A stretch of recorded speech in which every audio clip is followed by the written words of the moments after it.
you went to school, you did your fine arts, you did it all the right way.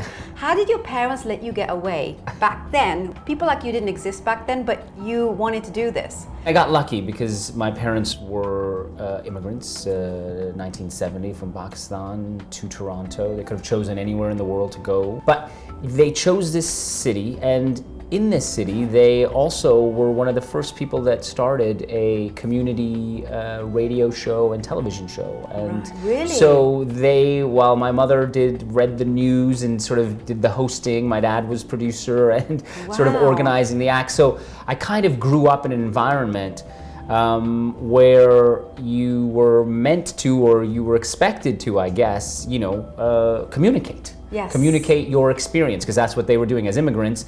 They didn't see a lot of communication between the Pakistani Indian community and the Canadian community, and so there were a handful of these folks that took that leap. So I was very lucky to be raised in that kind of environment. Of course, they were still immigrants. They were cautious, so that's why you're right. I went through the proper channels, as you said. Yes.